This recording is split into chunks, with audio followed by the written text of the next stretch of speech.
जीत कर देश की गद्दी पर आ गए 24 पार्टियों के समर्थन से। 6 साल रहे, 6 साल में 1300 कानूनों को अकेले अटल जी बदल गए इन कंपनियों के पक्ष में। ये जमीन वाला कानून जो मैं बता रहा था 1948 का, ये अटल जी ने बदला था 2002 में। अब कोई भी विदेशी कंपनी हमारे यहाँ ठेके पर लेकर खरीद कर खेती कर सकती है, ये अटल जी बदल गए। बिजली कानून 2003 जो अटल जी ने बदल दिया, विदेशी कंपनियों को छूट दे दी। बाबा साहब ने जब वो कहा था, संविधान सभा चल रही थी, उसमें बिजली के बारे में एक बहुत बेहतरीन कानून था हमारा 1948 का। वो बाबा साहब की जो समझ थी उसके आधार पर बना था। बाबा साहब ने उस समय कहा था कि बिजली एक सामाजिक जरूरत है, सरकार की जिम्मेदारी है कि हर आदमी को बिजली पहुंचाए। आज कोई गर्मी में पड़ेगा, घमस में रहेगा, आप टिबिया से पड़ेगा, तो ये जंगली युग है, उनका कहना ये था। इसलिए 1948 का बिजली कानून हमारा बना और उस बिजली कानून में ये शर्त लगा दी गई, सरकार की जिम्मेदारी है हर आदमी को बिजली देगी। यानी किसी उसकी बात नहीं छोड़ी, ये कानून में तय हो गया। अब सरकार मजबूर हो गई कि हर आदमी को बिजली देगी। दूसरा कह दिया, बिजली पर कोई एक नया मुनाफा नहीं कमा सकता, रोक लगा दी गई थी। और उसके बाद तीसरी शर्त ये थी, बिजली में प्राइवेट कंपनी नहीं आ सकती। उस 1948 के कानून को अटल बिहारी वाजपेयी बदल गए और बिजली कानून 2003 बना के, जो बिल के पीछे बारीक बारीक लिखा रहता है उसमें अब 2003 लागू हो गया। अब क्या कर दिया, सरकार की कोई जिम्मेदारी नहीं है हर आदमी को बिजली देना। अब क्या कर दिया, बिजली 100% सेठों को दी जा सकती है। अब क्या कर दिया, बिजली नो लॉस नो प्रॉफिट में नहीं, बराबरी में नहीं, जितने में लागत है उतने में नहीं मिलेगी। अब बिजली बाजार रेट पे मिलेगी। और आज जो बिजली मिल रही है वायदा कारोबार में मिल रही है, सत्ते में हमें जो मिल रही है, सेठों के ग्रिड बन गए, हमारे सरकारी ग्रिडों का इस्तेमाल करके, या अंबानी अपनी बिजली को तमिलनाडु भेज रहा है, जहां मुनाफा होता है वहां भेजता है। ये सब खेल हो गया। इस तरीके के कानूनों को बदल के, इतना समय नहीं है, 1300 कानूनों को इसी तरीके से बदल गए देश के उन कंपनियों के पक्ष में।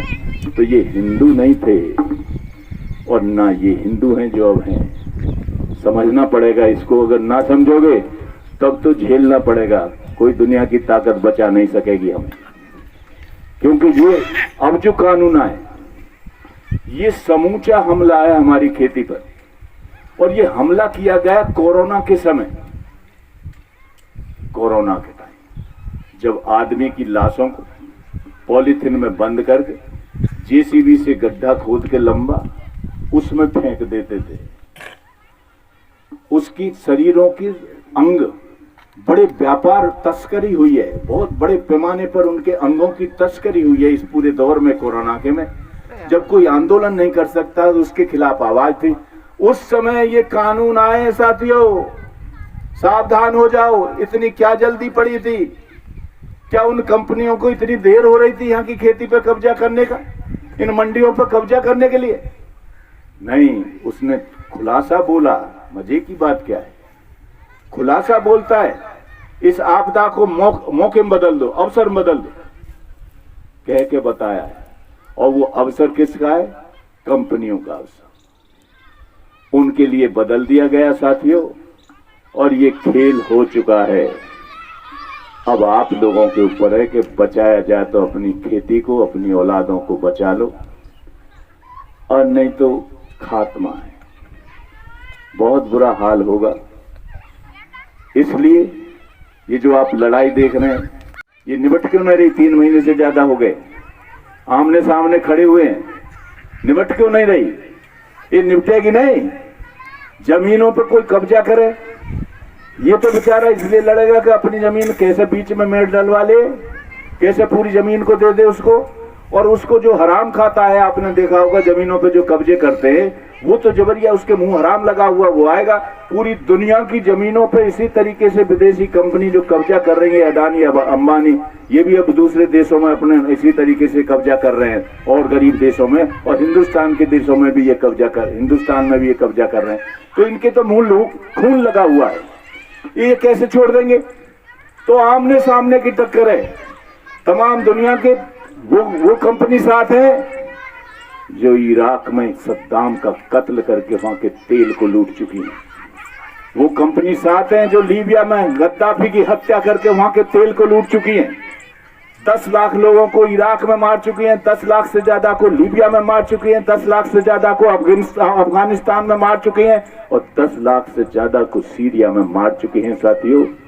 इसलिए मुगालते में रहने की जरूरत नहीं है कि लाख 2 लाख 10-20 लाख हिंदुस्तान जैसे देश में मारना उनके लिए बहुत कोई ऐसा उन्हें तरस आ जाएगा, नहीं आएगा। इसलिए पूरी तैयारी के साथ ये दाढ़ी वैसे ही नहीं बढ़ी है, ये दाढ़ी खून में रहेगी, ये दाढ़ी वैसे ही नहीं बढ़ी है। इसलिए इसको दाढ़ी को समझो, ये बड़ा रहस्य इस दाढ़ी के पीछे। खतरनाक खेल हिंदुस्तान में शुरू हो चुका है। एक तरफ वो है, दूसरी तरफ किसान मजदूरों के बेटे समझदार जो जानते हैं वो ये जान गए हैं, अगर ये कानून लागू हुए तो हमारी पीढ़ियां गईं, खत्म, नौकरी कहीं है नहीं, ये खेत का भी छिन गया तो कहां जाएंगे। मजदूर भी समझ गया है कि हमें जो नाज मिलेगा, आज ही हमें क्या हालत है, आज हमारी ये हालत है। नोएडा इसमें जाकर देखिए, 4-6 पीस ले लेता है ब्रेड के, सुबह को चला जाता है चाय पी के ब्रेड के साथ, और उसको ये मोड़ लो बस। हेलो बस बस बस हेलो, उसके साथ चला जाता है। 12 घंटे की ड्यूटी कर दी है, 8 घंटे की जगह, फिर शाम को आके 6 पीस ले लेता है सुबह। रोटी खाने की, आटा लेकर बनाने की औकात नहीं है दिल्ली नोएडा में जो रह रहा है, फुटपाथों पे पड़ा है और जो कर रहा है। आज जिसकी ये हालत है, जब कंपनियों के हाथ में चला जाएगा ये, वो कैसे जिंदा रहेगा। इसलिए वो मजदूर भी जान गया है, वो साथ आ रहा है, तमाम साथ में इकट्ठे हो रहे हैं, ये लड़ाई बड़ी लड़ाई बन रही है, और वो ये जान गए जिंदगी मौत का सवाल है। इसलिए साथियों, ये समझौतों से शायद ही निपटे, ये बातचीत से शायद ही निपटे। ऐसे हालात पैदा कर दिए मोदी जी ने, हम उम्मीद बंद करो। ये सिफारिश आ चुकी है, शांता कुमार कमेटी मोदी ने आते ही बनाई थी, उनके एक एमपी उनके नेतृत्व में, और ये आ चुकी है, आंखों में धूल झोंक रहे हैं, और अब ये कानून बना दिया है। इसमें तीसरा कानून और है, जो 3 कानून बोलते ना, वो इन कंपनियों को ये छूट दे दी है, क्योंकि जब अकाल पैदा कर देती तो इनके जरूरी चीज, जिंदगी की जो बहुत जरूरी चीज है, उस समय 1955 में एक कानून बना था, आवश्यक वस्तु कानून। ये कानून इसलिए बनाया गया था कि भंडार में भर के अकाल पैदा करने वाली जो कंपनियां थी, जरूरी चीज, चीनी भर ली, तेल भर लिया, और ये खाने के अनाज भर लिए, दाल भर ली, आलू भर लिया, प्याज भर लिया, इन सबको भर लेते थे। तो ये सारी चीजें आवश्यक वस्तु घोषित कर दी गई, और इनके भंडार और इस पर रोक लगा दी गई। सरकार तय करेगी कितना भंडार होगा, उससे ज्यादा पाया गया तो 3/7 धारा, जानते हो कैसी धारा थी, जमानत भी नहीं होती थी, जिसमें थर-थर कांपता था उसकी वजह से। तो जनता को राहत होती थी, आम गरीब आदमी को राहत होती थी। आज मोदी ने जमाखोरी की सीधी छूट दे दी है। हम उनको बताना चाहते हैं जो उसे हिंदू समझते हैं, जो उसे हिंदुओं की पार्टी समझते हैं। सबसे ज्यादा आबादी हिंदू है इस देश में, और इन नीतियों से सबसे ज्यादा प्रभावित होगा हिंदू। 80% ये सबसे ज्यादा छूट तो इसी पड़ेगी। उसके लिए या ऐसा तो हो नहीं हो सकता कि हिंदुओं के लिए एक कानून और मुसलमानों के लिए एक कानून। कानून तो एक ही तरह का काम करेगा ना। इसलिए ये खतरा है। आज ये 3 कानून मौत का वारंट लेकर आ रहे हैं साथी। जितने आसान शब्दों में मैंने बता दिया उससे भी ज्यादा खतरनाक है ये। और इन कानूनों को लाने के लिए अब तक क्या कर चुके हैं, तमाम ढांचे को पहले ही खत्म कर चुके हैं।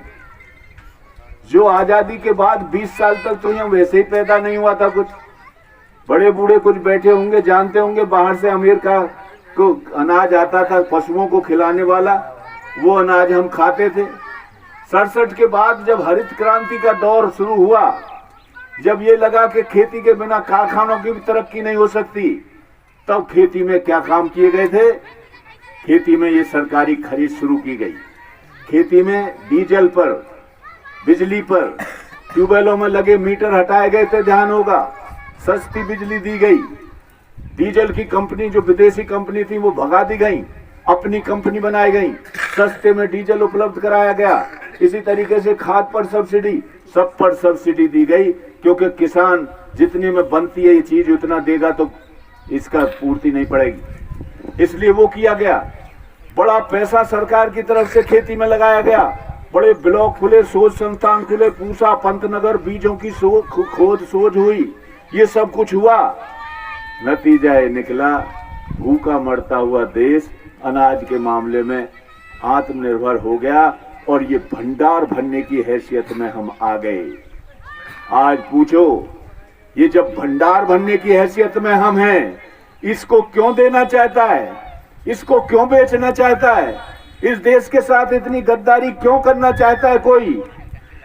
साथियों, ये इसलिए है कि इन नीतियों को लागू कराने के लिए 2 प्रधानमंत्रियों की हत्या की गई हमारे देश में। इस चीज को छिपा लिया गया। फिर दूसरा प्रधानमंत्री की हत्या हुई, उसको भी छिपा लिया गया। और एक काम और हुआ, बॉर्डर के तमाम राज्यों में, क्योंकि वो दुनिया को जो लूट रही है ना कंपनियां, उन्होंने दंकल प्रस्ताव सुना होगा आपने। हमारी किसान सभा के नारे भी लिखे देखे होंगे यहाँ बहुत पहले, जब दंकल प्रस्ताव पेश हुआ था तभी से नारे इसके खिलाफ शुरू हो गए। दीवारों पे दंकल प्रस्ताव के खिलाफ खेती जा रही है, तमाम किसानों को बताना किसान सभा ने शुरू किया था। ये तमाम कोशिश हुई तो वो हत्या हुई। दूसरा, बॉर्डर के हमारे राज्यों में उग्रवादी संगठन खड़े कर लिए गए, आतंकी। जम्मू कश्मीर में इस्लाम के नाम पर, पंजाब में सिख के नाम पर, आसाम में, दूसरी जगह बॉर्डर के तमाम राज्यों में ये उग्रवादी संगठन खड़े कर लिए गए। और देश के अंदरूनी हिस्सों में धर्म के नाम पर, मंदिर मस्जिद के नाम पर मार काट शुरू कर दी गई। जब फिर से विदेशी कंपनी आ रही थी तो वो मार काट शुरू हुई और फरवरी 86 में ये शर्तें शुरू करी थी, लेकिन पता नहीं आर्थर डंकल था जो उसका सबसे बड़ा।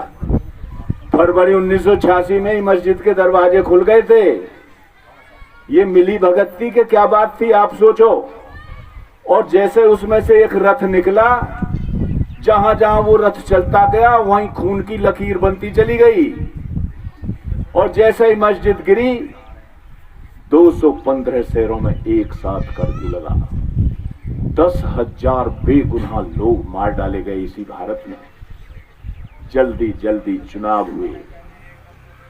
हम भी जो दीवारों पर लिख रहे थे, बता रहे थे, आंदोलन कर रहे थे, इसके खिलाफ संसद को घेर रहे थे। बुलंदशहर जिले के 99 लोग घायल हुए थे इस नीतियों के खिलाफ। एक की ये कॉलर बोन टूटी थी, ये जो हड्डी टूटी है, एक की ये टूटी थी सौंजना गांव की, और एक नीमका के हमारे जेवर के पास के, वो तिहाड़ जेल में उनको उठाकर बंद कर दिया गया था। 99 लोग घायल हुए थे संसद में घुसने इन नीतियों के खिलाफ। पूरे देश का किसान उठकर 10 लाख लोगों ने संसद घेरी थी, लेकिन ये कामयाब हो गए। हम भी यहाँ हाथ जोड़ते रहे, भाई इनके कहने में मत आओ, दंगे फसाद में मत फंसो, इनकी बदमाशों की चाल को समझो। ये हिंदू के हैं ना मुसलमान के हैं। ये जो कुछ करना चाहते हैं, विदेशी कंपनियों के एजेंट बन रहे हैं, वो करना चाहते हैं कुछ इस देश की तमाम धन संपत्ति को लूटने के लिए, यहाँ की खेती को लूटने के लिए, यहाँ के उद्योगों को लूटने के लिए। लेकिन अपने रेडियो, टेलीविजन और इनके जरिए ये कामयाब हो गए। जनता को, आम आदमी को हिंदू बना दिया। बड़े पैमाने पर जल्दी जल्दी चुनाव हुए और दुर्भाग्य से वो ग्रोह जीत कर आ गया देश की गति पर, जो आजादी की लड़ाई में अंग्रेजों का साथ दे रहा था। वही ग्रोह आ गया जिसने आई हुई आजादी को खून में डुबो दिया था। कुछ मुसलमानों में से थे, जमात इस्लामी के लोग, कुछ आरएसएस के लोग। इन्होंने 1925 में आरएसएस बनी थी, 1939 में जमात इस्लामी और मुस्लिम लीग, ये सब इकट्ठे कर लिए, आई हुई आजादी को खून में डुबो दिया। अगर मजदूर किसान नहीं लड़ता, देश आजाद हो जाता। 80% जनता अगर लड़ाई में शामिल नहीं होती तो कोई जीत लेता, अंग्रेज भाग जाते यहां से। इन्होंने कुर्बानी सब हिंदू मुसलमान, सारी सिख ईसाई सब ने दी, इस देश की जनता ने दी, मजदूर किसानों ने दी, और उस आई हुई आजादी को खून में डुबो दिया। साथी, इसकी ताकत समझते हो? जब इनकी कुछ भी ताकत नहीं थी तब ये देश का बंटवारा कर चुके थे। इसलिए हम आपको सावधान करना चाहते हैं। इनके पीछे दुनिया की तमाम कंपनियां हैं। इनका 30-30 हजार रुपये महीने का है। जो पीला दुपट्टा पहने आता है आपके यहाँ, 30-35 हजार रुपये महीने का तनख्वाह पे है। वो जो हिंदू मुसलमान का प्रचार करने आता है, उसको इतना पैसा पूरे देश भर में अरबों रुपया पानी की तरह बहाकर इनको लाया जा रहा है। सारे टीवी चैनल इनके हैं। 100 चैनलों को अकेला अंबानी चलाता है। वो किसका प्रचार करेगा? हम उन्हीं को देखते हैं, तो वो क्या बात करेगा? इसलिए ये खतरा आज हमारे ऊपर है। और जब देश का बंटवारा हुआ, देश को तोड़ डाला, 10 लाख से ज्यादा लोग मारे गए थे, 1.5 करोड़ लोग इधर से उधर हुए थे, और कितनी बहन बेटियों के साथ, 1 लाख से ज्यादा बहन बेटियों के साथ बलात्कार हुए थे दोनों साइड। इतने हत्यारे हैं। और फिर उसके बाद आज तक जितनी भी दंगे हुए देश में, आप एक भी जांच रिपोर्ट ऐसी नहीं देख सकते, इंटरनेट पे मौजूद है, जिसमें इनका नाम ना हो। जितने भी दंगे, आप भी जानते हैं, वो आते भी हैं, प्रचार करने भी आते हैं। दंगा होते ही ये सक्रिय हो जाते हैं, गाय मरते ही ये सक्रिय हो जाते हैं। और आपने अब तो एक मोदी के आते थे एक बड़ा ही खेल देखा है, जो अब तक नहीं हुआ। घेर घेर कर लोगों को मारना शुरू कर दिया भीड़ ने। ये राज है।